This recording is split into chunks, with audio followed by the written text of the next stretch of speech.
Good morning. This is Poppyscotland Learning team. My name's Kerry Crichton. I'm the Deputy Head of Learning and Outreach at Poppyscotland, and this is my colleague Yvonne. Hi, I'm Yvonne Cadell. I am the Learning and Volunteer Coordinator in the Poppyscotland Learning team. Okay. And today we are really excited to welcome Tom Palmer, who is a children's author, and he's written a book called After the War, which relates to children coming from concentration camps after the Holocaust. And we're really excited to chat to him about the book. We've got some questions and we're hoping to have a nice chat with Tom this morning. So Tom, welcome. It's nice to meet you. Would you kindly tell us a wee bit about yourself, a wee bit of background about yourself and your books, please? Sure, yeah. So I'm Tom, and I'm a children's author. I'm based in Yorkshire, in England. I started off by writing sports books, so football and rugby books. And then as I built my confidence, I moved into writing history books, particularly the First and Second World War, and then another one we're here to talk about today is After the War, which came out late 2020. Great.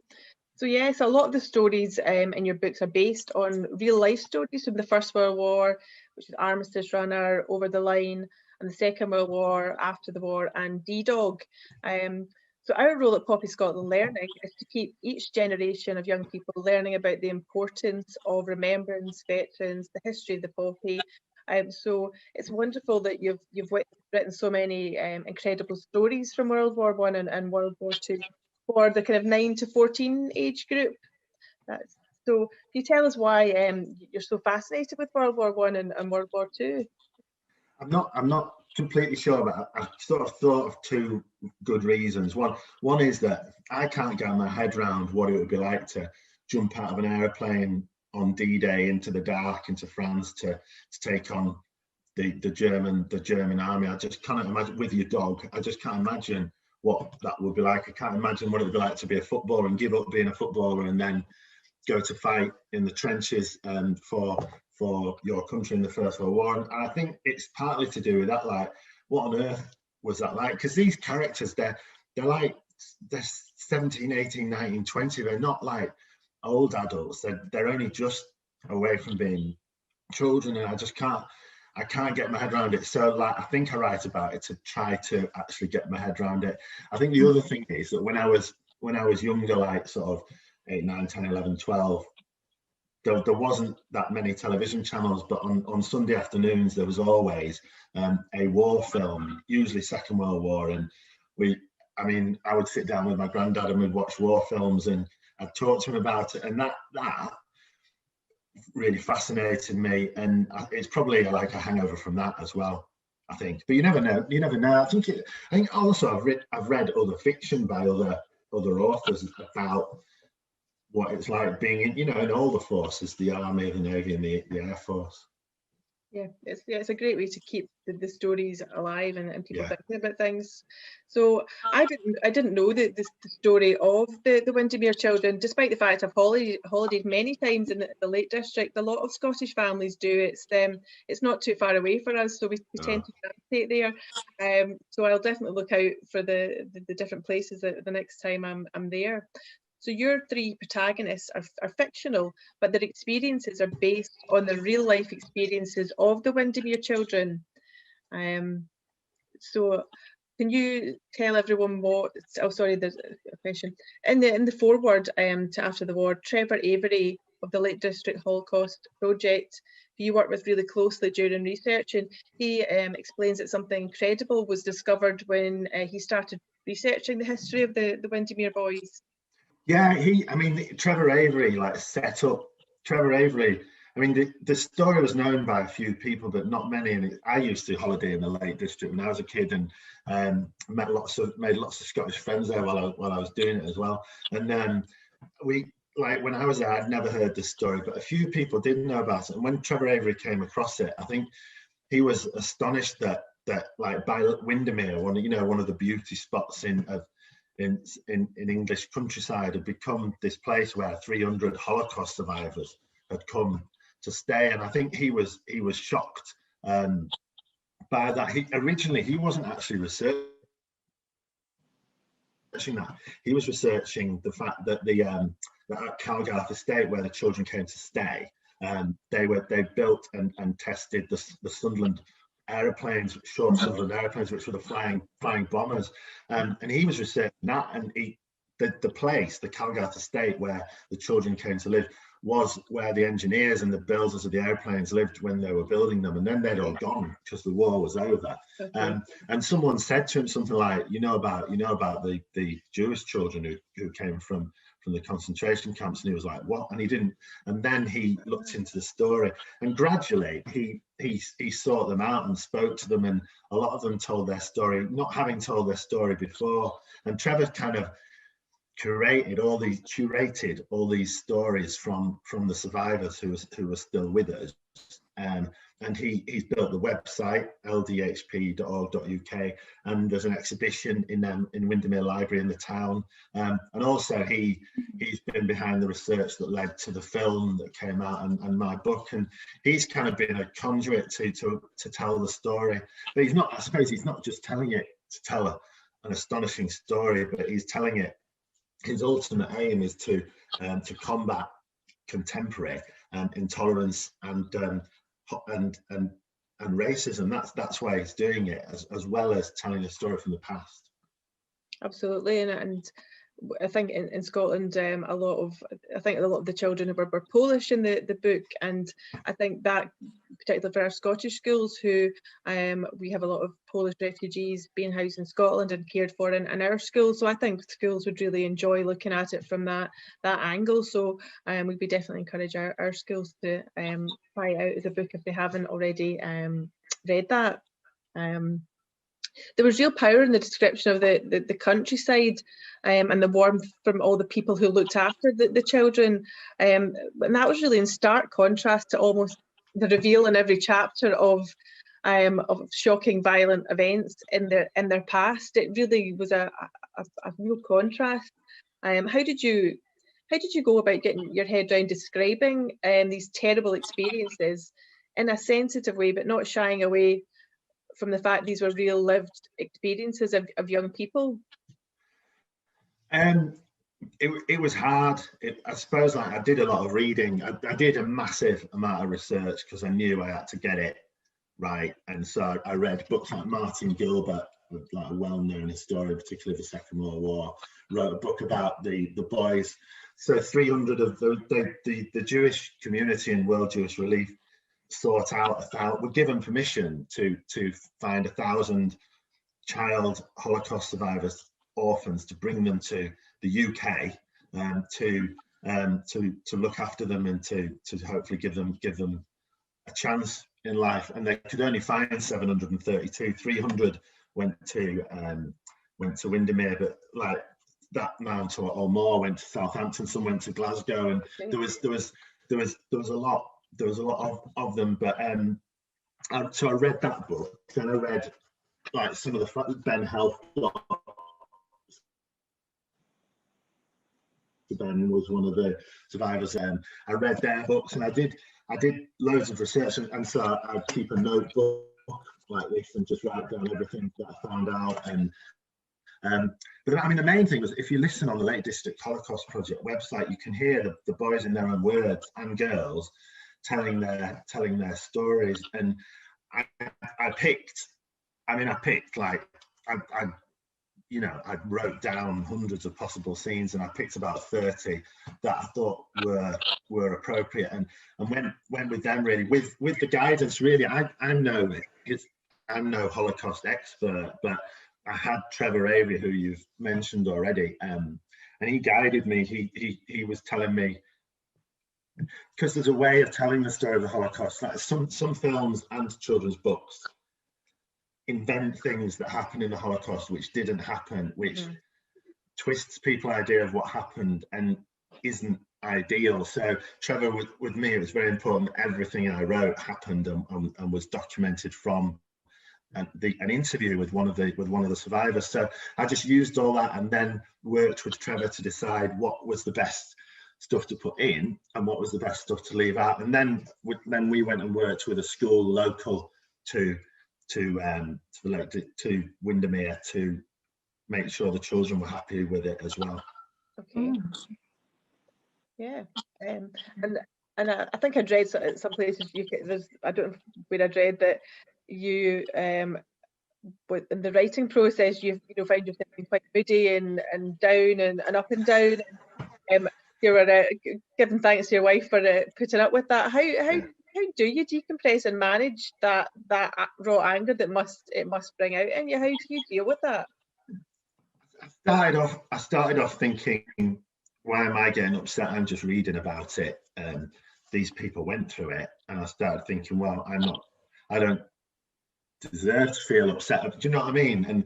And then I realised I was wrong. And talking to Trevor, and he made it very clear that if you study this, if you spend a lot of time researching it, immerse yourself in it, try and imagine you are the people going through it, read book after book and listen to interview after interview, it is really going to get to you. And you need to make space for yourself to not do it, and B, acknowledge that it is going to come out. And he told me that, and that really helped me, because it made me think, okay, well, there are valid reasons that I'm feeling upset. And like there was one scene in my life rather than in the book, where I went down after working on the book, and I was at the sitting down with my wife and daughter for dinner, and I just burst into tears, and then it was like, and then my wife burst into tears, and it was all this sort of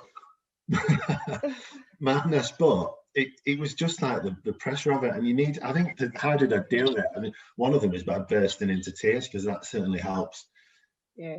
When I'm suffering difficulties in my life, when I'm crying really good, it helps me. And you're a human being as well. You're going to be affected by hearing such harrowing stories, and exactly. You can't help it. No, but you've got to face up to it, haven't you? And if you're going to do it, you've got to do it properly. But it was sort of difficult, but I really wanted to do it. I really wanted. It's like with with anything like this is about a young man and his dog, and they go and they parachute into the Second World War, and they get killed quite quickly, and it's horrible. And there's scenes in it like, a man and his dog, and I've got a dog, and I love my dog, and you get involved in all these emotions. But I think if you're feeling emotions when you're writing, and this goes for anyone, any age, if you're feeling emotions when you're writing something, you're going to be transmitting those emotions to your reader. So it's good to feel strong emotions while you're writing.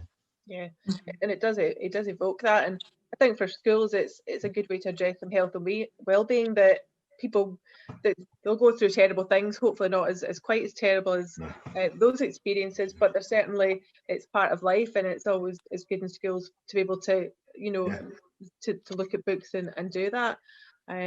Yvonne, there's a couple of questions we've got around sort of food and education that would be great. Yeah, food was a very evocative theme in the book. While there will be children in Scotland and the rest of the UK who sadly live in homes where there's food poverty, which other people must find that very hard to imagine. Well, how do you think young people would react to how the characters react to food? Don't know if that made any sense.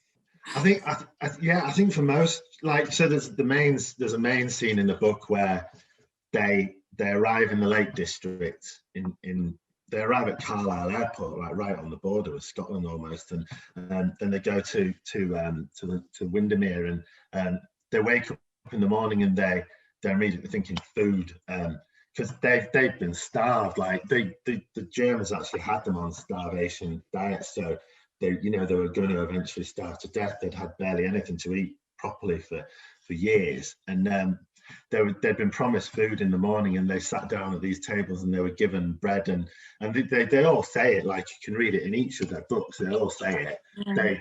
They all grabbed the bread and hid the bread and stuffed it down the trousers and fought with each other, to get to make, because they didn't know there was any more bread coming, and so the kitchen staff take them to the kitchens. This happened, and showed them all. We have food for days, for weeks, for months, don't worry. But they weren't used to that, and you weren't. And you see, if you've not got food, like, you are desperate to get it and make sure you've got it for, and hoard it to an extent, and that's what they were doing.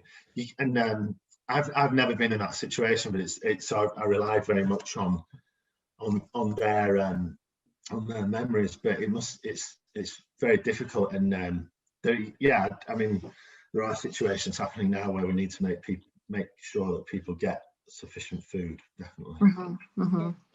And that links to them feeling like human beings, which was incredibly powerful as well. Yeah. And those children were hungry for education as well. And how did that impact their lives as they made their way in the world after their stay at Calgary? I think education was really important, because a lot of them speak about how they were, like both of these and others spoke about, like so when the Nazis occupied Poland, some of their liberties were taken away from them. Like they were, I mean, they were, Jewish people were not allowed to walk on the pavement. They had to walk in the gutter. They had their bicycles and their pets taken away from them. Then they had the houses taken away from them, and they were put in ghettos. Then they had everything stripped away from them, all their rights, and that was like a big part of the story that they wanted to talk about. And education was one of those things. So their school was taken away, and they were told, like, you know, it was like, oh, the school's too full, there's no room, and they knew there was room, and so they weren't allowed to be educated, and then in the ghettos, when they were taken from where they lived, they were forced into small areas of town and pretty much imprisoned, or sometimes walled into small areas where they were forced to live together, in you know, several families to one house, or even to one room. And they weren't, obviously there was no access to the schools, but the adults set up schools, secret schools for them, and if those secret schools were found, the teachers were murdered, or sent to concentration camps. And so education was something they were deprived of, and they realized very, very soon, I think, that when they were free, that they wanted food, they wanted somewhere to sleep, you know, somewhere safe. But the next thing after somewhere to live was safety, and after food was education. They hungered for it, and they went on, and they often, a lot of them went abroad, so to Israel, Canada, the United States, etc. But a lot of them went to British cities like Glasgow, Gateshead, Leeds, Manchester, and they became part of Jewish communities, and they were helped, they were funded by the British Jewish community to have an education, and to be, you know, to get into jobs, and that was really vital to them. And when you talk to them, you can see, because they'd lost all their family, and they came to this country with no one. Like Eric Hirsch, he lost 81 members of his family, never saw another member of his family again until his children were born, and then for them, like, you know, they looked after their children, these survivors, and then they made very sure that their children got a good education. And that, you know, education is so essential when you read through their memories, and it is really important. It's something we often take for granted in the UK, but I think when you've not got it, you realize how much power it can give you, how much, you know, how good it is for you to be educated. Great. I think that'd be a brilliant topic in class to look at. The fact you turn up to school and you're told you're not allowed in because you look like this, or you this. That's like a really powerful tool, and then to not have it, suddenly they appreciate it when they can. So I thought that was really powerful. Just those emotions they had with the opportunity they were going to learn again. Me too, and that taught me that I'd been probably quite blasé about education, although I didn't have the best journey myself. But once I learned that to have it deprived, and what that meant, and what that meant for you and your community, it's education is vital, isn't it? Absolutely, yeah, absolutely. So but right at the start, when you on the plane and they were coming to the district, did you say it was Carlisle Airport they came into? Carlisle? Yeah, I think it was called Crosby on Eden Airport then, but it's called it's something like Carlisle International or something. I can't remember now. Yeah. No, I felt like I was on the plane with them just at the start. The kind of descriptions, that wobbling and shaking, and that you could really feel their apprehension. You know, would they be safe where they were going? You know, they have trust that where they were going. You know, their natural anxiety about who to trust. You know, what must that be like for young people? And it was Yossi's kind of when he mentioned that he was speaking to a man in uniform, and he'd said it was all in his eyes. Yossi understood that now. A man might have a uniform on, but you could tell if that man wanted to hurt you by looking in his eyes, not at his clothes. And it just made me kind of think about the way that we're told to kind of trust people in uniform and not go with strangers, but actually they'd had the opposite experiences. They feared people in uniform and went with strangers because that was their only opportunity for safety. So I thought that emotional literacy that those children must have had to develop, that sense of, can I trust this person or not? So you'd mentioned that you'd worked with some schools around the feedback. So I'm interested to see, did they pick up on any of those kind of themes? What sort of spoke to them? So I took a late draft of this to Grasmere Primary School, which is about 10-15 miles north of where the Windermere Children came to stay, and they read it with their teacher's guide. They read it together as a class, and I did that because I wanted the teacher to make sure it was the right material for them, because of these were year 5 and 6, and they had a lot to say about various details, but the main thing they said was they felt that I'd hidden some of the facts. So I'd not really explained properly what a death march was, what a ghetto was, why, what was going on. Was a concentration camp a place entirely for murder, or was it a place where the Jewish people and others were enslaved? And they just wanted to know the facts, and they said, we don't want you to hide it behind some emotional wishy-washy woolliness. We want to know the facts.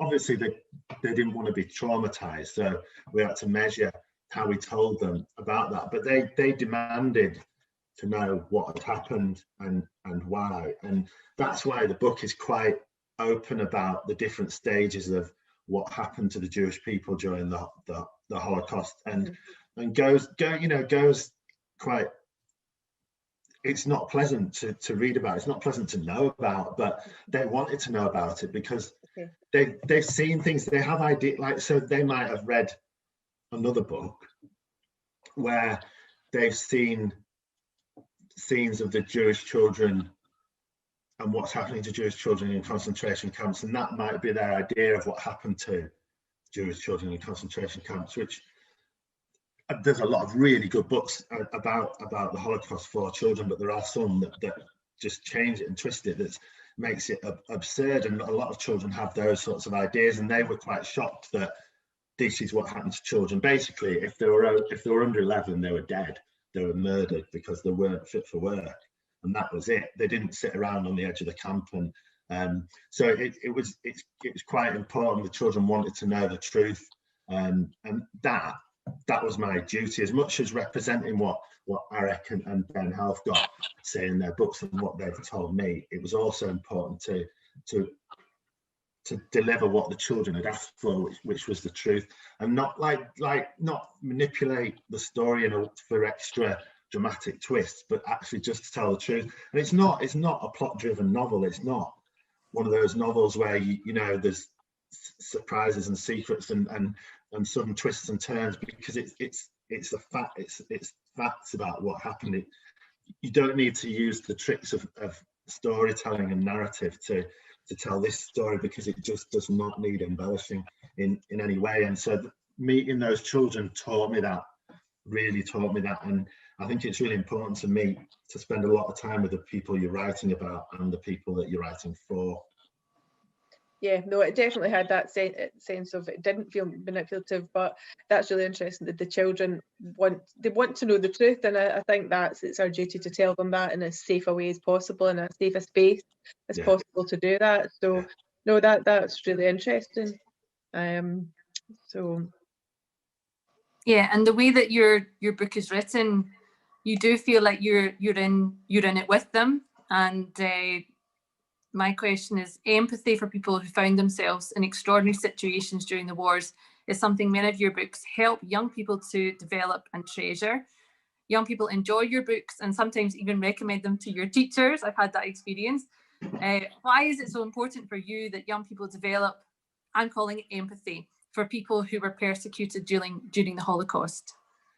I suppose one so that they know what happened and understand what happened in the past, because there are different versions of what happened, and in various, like in history, and we like you were saying about during VJ, the war in like VJ Day, it's that we need to be aware of what happened and aware of the facts, but also we need to think about more recent events like today. Today, that we need to be aware and have empathy when refugees come from countries like Syria and other countries to live amongst us.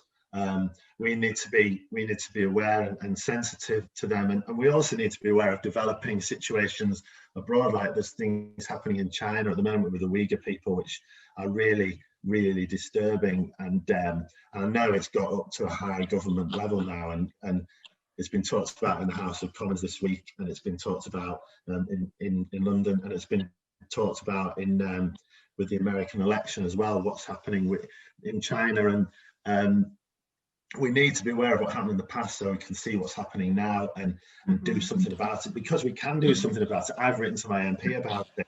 That's one thing. I've written a book about it. We can all do something to try and stop this happening again, because it will happen again. It's not a matter of to try to stop it happening again. It will happen again, and we have to stop it before it develops any further. And that's, I mean, they're the two main reasons, I think. Great. Which we were saying, we like the fact that the children's arrival at Calgarth coincided with the war ending in Japan. We created a number of VE Day resources last year for the 75th anniversary, but also resources for VJ Day, as it's so important to remember the war was not over for many, which provides one of the parallel storylines of the book. Yeah, you met many of the grown-up Windmere children and those who cared for them. I imagine you have enough material for another book. Yeah, absolutely.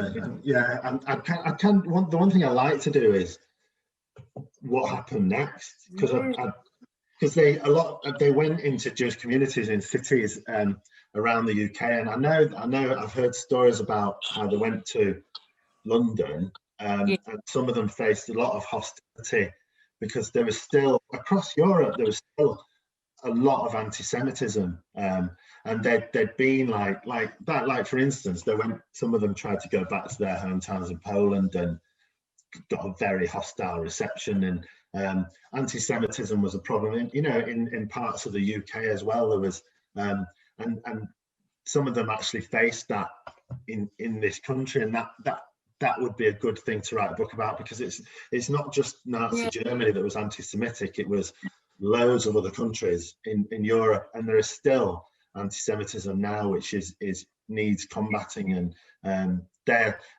mean, that's why books like this need writing as well, and why you need to do the work that you're doing as well.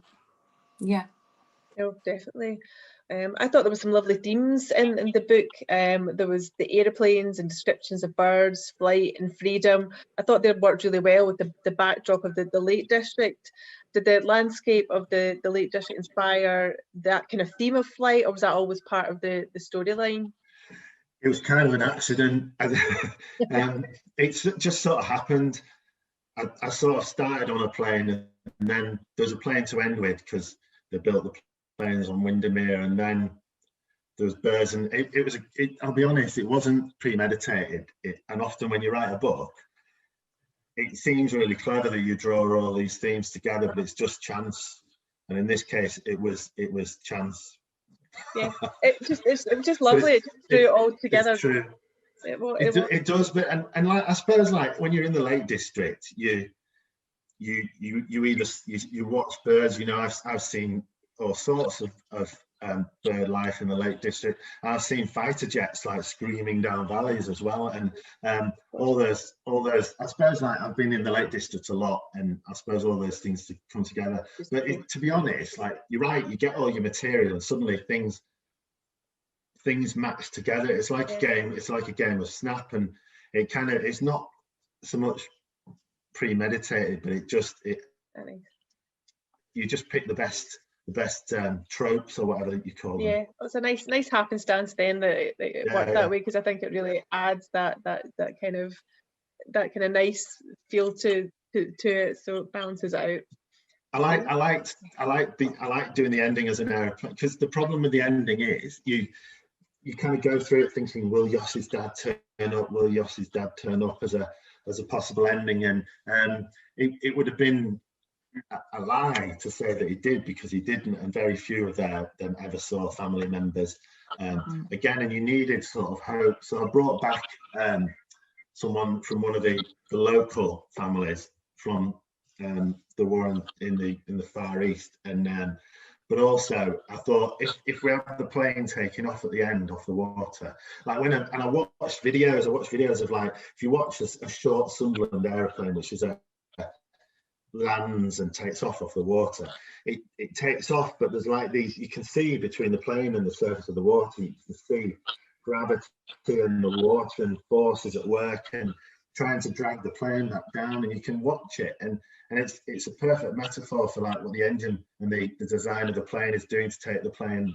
away from gravity. And once it's off and away, it's all right. I thought that would be a really good metaphor for these boys. They'd suffered the kind of things that none of us could even imagine, and if they can just stick together and keep pushing on, they might be able to pull away from the forces of the bleak, terrible things that they've been through. And so that sort of came as a useful metaphor to end the book on hope, because it's not, this is a dark story, but you've got to end it with hope, and because most of the time you can find hope somewhere, and that's where I found it, I suppose. Thank you. You collaborated with the National Literary Trust and other education partners to create a whole range of wonderful resources linked to after the war to commemorate Holocaust Memorial Day 2021. The details for those resources we're going to put on the screen. There are so many fantastic learning resources there that we encourage everyone to go and check out. We particularly love watching your top tips video about how to write your own story, because you have such an absolutely brilliant way of structuring each of the chapters in your books. It involves very long scrolls of paper that I saw and multicolored post-it notes. It is wonderful. You make everything look so simple. It's genius. How did you come up with this great idea? Yeah, so this is like the plan. I think my problem is when I'm writing, if you make a list on a computer or a piece of paper, it's kind of dead. It's on the paper and it's in order, and it's hard to think about it in a different order. But post-it notes are wonderful because you can just stick them and move them about, and have different colours telling you different things. And I spent like a week. This is 3 times as long as what I'm showing you. It's really long, and but I find that if I put things on post-it notes or bits of card and just move them around, you can experiment with telling the story in different ways. And it's like I was talking about the birds, things like flight, things come if you just play and put them in a different order. And mess about, you'll end up getting an order that works better, and away from that page where everything's just dead on the page. I don't know, I think I discovered that as a technique quite early on. I probably learned it off someone else, but I've forgotten that I've learned it off someone else. But it really helps me. Yeah.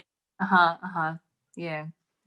Yeah, who doesn't love some color-coded post-it note fun? But I think for a lot of people, though, like you say, a page is a terrifying thing to look at, to have to deal with. But actually, if you write down ideas and move them around, it's a far more dynamic process and an easier way for different people to access. So it's a great technique. Yeah. But, I swear by it. It's great. So there was a bit talking about the younger children, because it focuses a lot on the older children, and that there were younger children in the camp, and there was a couple of lines that really touched me, thinking about the younger children. It said that they had lived most, if not all, their lives in concentration camps. They probably had no memory of their mother or father, or what it was like to have a mother or father. And as a parent and as a human, there were many lines like that in the book that just stopped me in my tracks. So you've such a lovely way of writing that it just lets the reader sort of stop and think about it. And I think that's a really nice tool, and I'd really be interested, to hear more about how children, what parts they like, what kind of they thought about as well. I think most of those lines were not my words. Like, I listened to like 100 hours of recordings of Holocaust survivors. I went to see them do talks, and everything down to the bicycle tire with "Made in England" molded into it. Everything is from a primary source, and all those reflections, all from a historian I've spoken to about it. It's like I said, I didn't really need to make it up. It was taking all those memories and putting them together in an order which would make sense to children today, maybe. I don't know. Yeah, no, well, it's done beautifully, and I really hope more and more schools encourage children to read this and your other books, and to use the natural literacy resources, so that no generation forgets. We want to keep that going. Tom, thank you so much for your generosity of your time today. Thank you. A day of remembering and reflection and hopefully reading after the war. So there was one bit, Dorothy, one of the characters, asked Mordecai, how do you say thank you in your language? And his language was Polish. So can you help us to say thank you in Polish? I'm just going to cheat and double check on Google. Right. So this is how I think it is. It's on Google Translate anyway. It says Dziękuję, and Dziękuję. Although it's spelled slightly Dziękuję, but I'm probably destroying it.